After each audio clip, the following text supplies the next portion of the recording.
From your personal experience, how important is history and how important is education when it comes to the process of reconciliation in the region? For me, I think the best example I can give you is my education in the German School of Athens.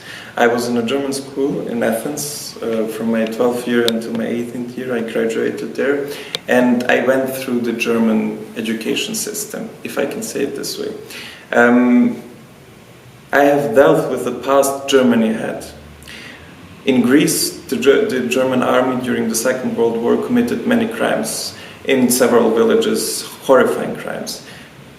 The thing which I experienced is actually that we went with the class together to visit those sites, to hear from the people there how it was, to have courses, to have lectures about this. And I think that this is actually a great, let's say, a great way how to educate young people in this way so that it cannot happen anytime in the future. And I think that maybe we can also apply this for the Western Balkans and for the conflicts that we have in the Western Balkans. I think that actually dealing with history and dealing with this one truth and with facts actually is the most important thing, because you can see that in the region today there are several groups which tend to have on one topic different opinions and different aspects and dimensions of truth and different facts, which is, in my point of view, unacceptable.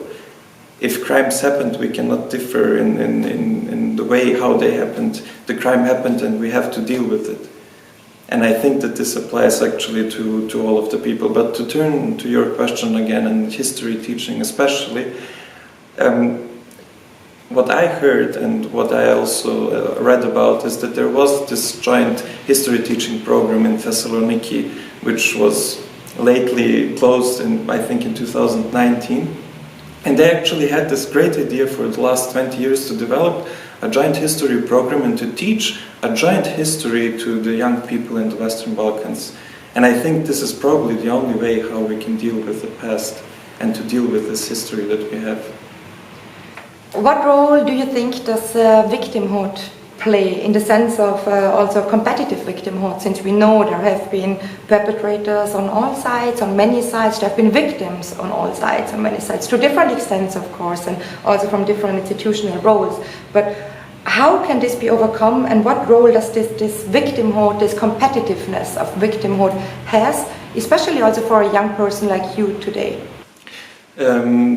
The victimhood is important, especially also as we see right now today in politics in the Western Balkans. Many leaders and many politicians tend to use victims to gain votes, to improve their politics. And I think this is a bad way of doing it, because I mean we have to respect all the victims, and victims were on all sides.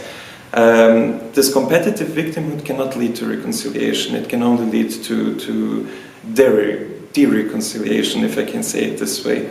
The only way we can develop in the future is to accept from every side that there were victims, and that people who are responsible for those victims have to be tried.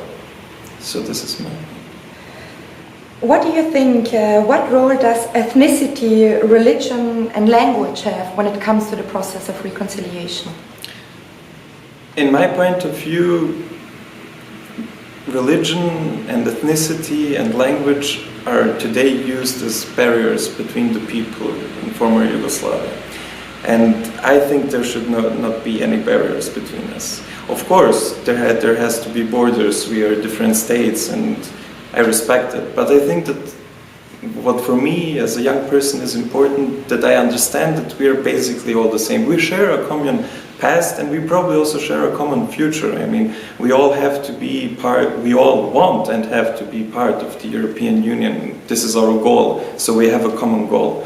So I think that the religion and the ethnicity can only downplay the role of reconciliation if we use it in a bad way. And what I experience myself is that politicians tend to use it in a bad way, especially to use the church, to use the religion to power up people, to, I don't know, power up hatred and so on and so on. So I think that we have to be careful about religion and ethnicity. When it comes to language, I think that from my experience, I can understand people from Bosnia, I can understand people from Croatia, even from Macedonia and from Slovenia without any problems.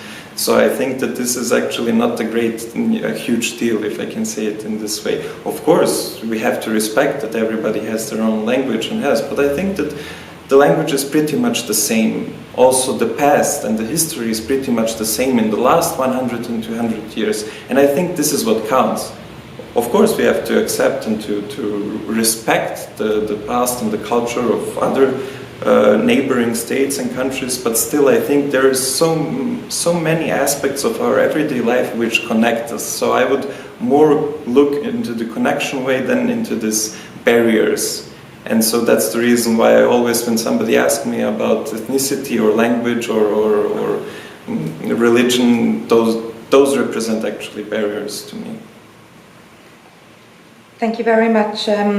Another question would be like, what do you think, how do you perceive the importance of empathy, for example? I mean, you said yourself, you were born after the wars, but of course you have parents, you have family, you have people who actually did really experience the war personally. They were victimized or perpetrated, or I don't know, but the question would be like, how important is empathy and what role do emotions have, especially also probably for the former generation, and how does it impact, for example, yourself?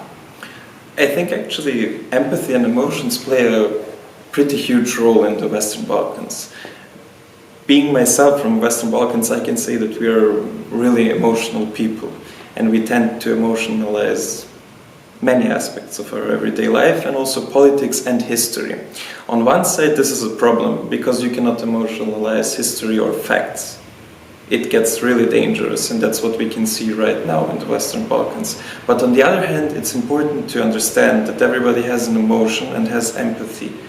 And I think that if we work on this in a positive way, and if we tend to respect the emotions and empathies of many people from the Western Balkans and from the region, the different states and countries where they come from, that this can maybe also lead to reconciliation. Because we cannot only look at, let's say, the Serbians cannot only look to their emotions or on their empathy. We also have to respect the emotions from Bosnians, from Albanians, from Croatians, and from other people from the region.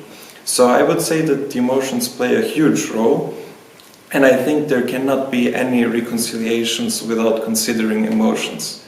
Actually, all of the discussions about Yugoslavia or about the wars, those discussions actually bring up emotions. One emotion could be nostalgia. You have right now in the Western Balkans a pretty, let's say, interesting syndrome that many young people who were not living in Yugoslavia tend to get nostalgic when they're talking about Yugoslavia, because they think that those times were better times because we lived all together in peace and we had prosperity and we had a future.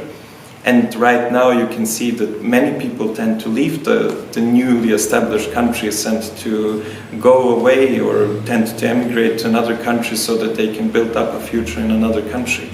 And this is why we have to address those emotions. Thank you very much. We know that the region actually is encircled with European Union countries, and the idea is, in the long-term idea, nobody actually ever challenged that, not even from within the European Union, not even France, challenged this idea that the future of the Western Balkans is within the European Union. As you also know, is that the European Union is also based on values. It is actually also codified in Article 2, and it's about democratization, it's about human rights, it's also about minority rights. How important do you see the process of European Union integration for the region in a long-term perspective, since we know it's not going to be happening pretty soon?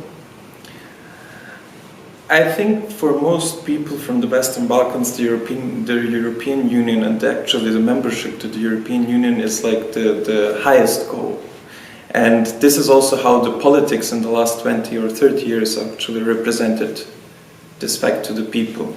I would say that the role of the European Union has to be much higher represented in the Western Balkans. And I'm pretty sad that the role of the European Union degraduated the last 5 years in the Western Balkans. For people from the Western Balkans, I think the European Union and the membership to the European Union actually represents a safe and bright future.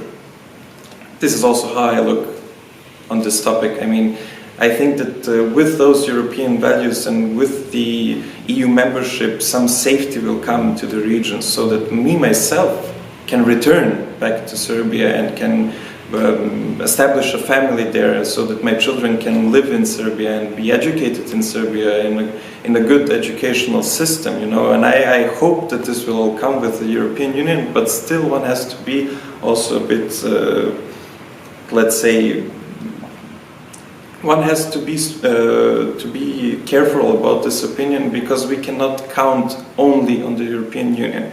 We have also to do it ourselves, and that's also a huge question in the Western Balkans, because we tend to forget that not somebody who will come from the EU and say, hey, you have to do this, that, and then it will get better in the Western Balkans. We have to do it. It will not be done by Germany, France, or I don't know whomever. It will be done by us. And this is an important fact that we have to address. People tend to forget that we have to work on ourselves and that we are solely actually responsible for our future. Since you mentioned the idea of free traveling already earlier, and we know that the European Union, and one of the main achievements is of course the free traveling, not only of people but also of goods and of financial transactions and all what comes along with this. We also know that there has been this idea of a so-called non-paper, probably Slovenian non-paper, of a non-author. People have been talking about it, and years before there was also this idea of redefining borders between Kosovo and Serbia. As a young person from the Western Balkans, how do you perceive this non-paper, and how would you actually deal with it from your perspective?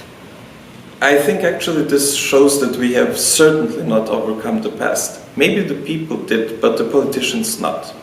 In my point of view, we have to respect all agreements that were made, especially in the 90s, the Dayton Peace Agreement, the peace agreements after the Kosovo War, and all the other agreements that followed on. We have to also to respect the Belgrade-Pristina dialogue. It's the only way how we can actually develop in the future. I mean, I'm repeating myself, developing in the future, but that's actually the most important topic when we talk about the region. Considering the politics and how the politics manipulate with the people, with some non-papers, with talking about rewriting the Dayton Peace Agreement. This only shows that the politicians are not taking this matter seriously. And if you continue, or if the politicians continue to do it this way, this leads, in my point of view, to a destabilization of the region. And this is something that nobody wants. So I think that non-papers, would it be from Slovenia, from Bosnia, from whomever, is a dangerous thing. And if somebody plays with it, it can really quickly light up. And we had it in the 90s and we don't need it anymore. So I think that we have to respect the agreements, we have to respect the trials which happened, we have to respect what happened and what was signed.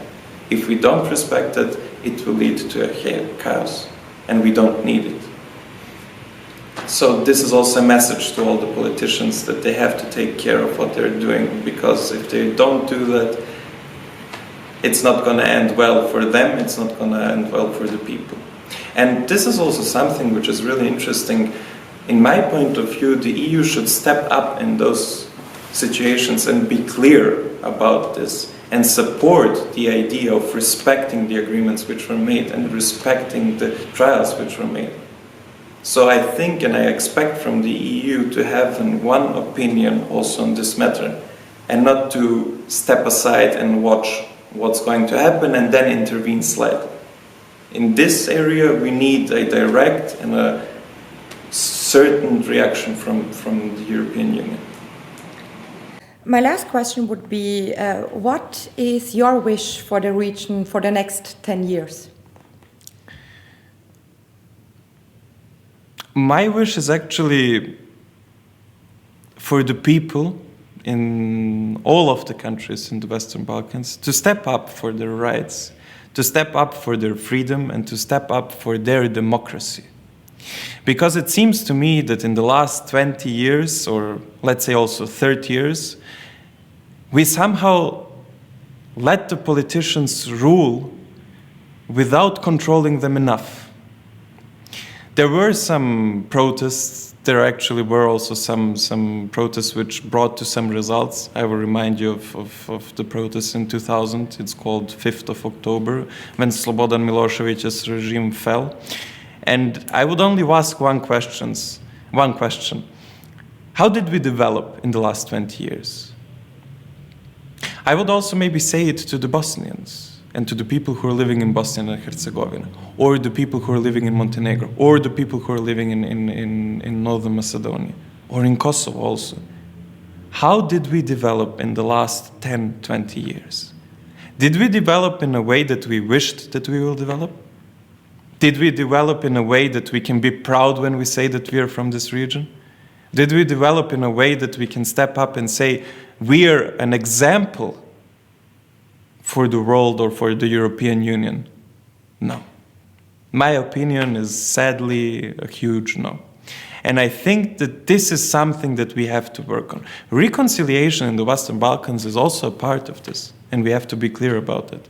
But still, the people have to step up and to fight for their rights. Not to fight with weapons, but to fight with dialogue, to fight with arguments, and to learn again how to have a discussion which is filled by arguments, and not a discussion which is filled by shouting, by denying, by victimhood, competitive victimhood, and everything which we discussed right now in this interview.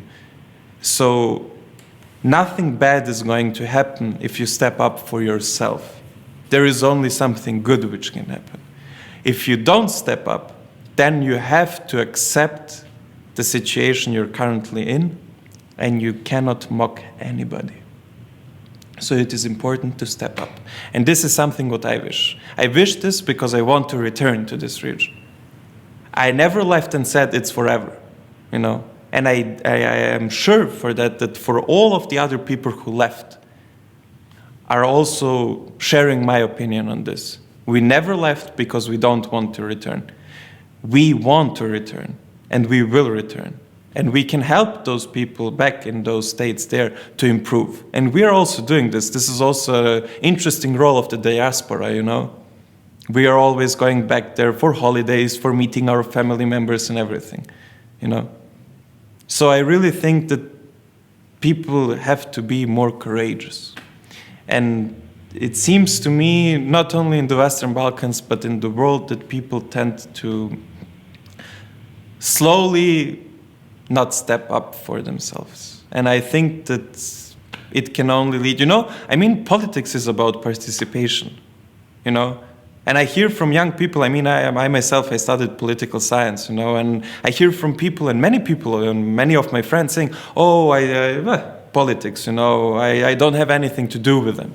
You know, politics is an everyday aspect of your life, you know, and you have to deal with it. You know, everybody is affected by politics. If we say, it doesn't matter to us, then who knows what will happen? You know, when you're driving a car, you know, you have to steer it. And if you take your hands off the vehicle, you know, and off the steering wheel, then it's left for what? You know, for the fate, you know. So I think that a future awaits us, and we have all to work for the future. And reconciliation can only help us with better cooperation between the neighboring states and between the people of the Western Balkans, and not, you know, it can only help us, you know. And we have to look in the future. So this is my final message. Look in the future, it will be good, but we have to work for it, because nothing comes falling out of the sky. Thank you very much for the interview. Thank you very much.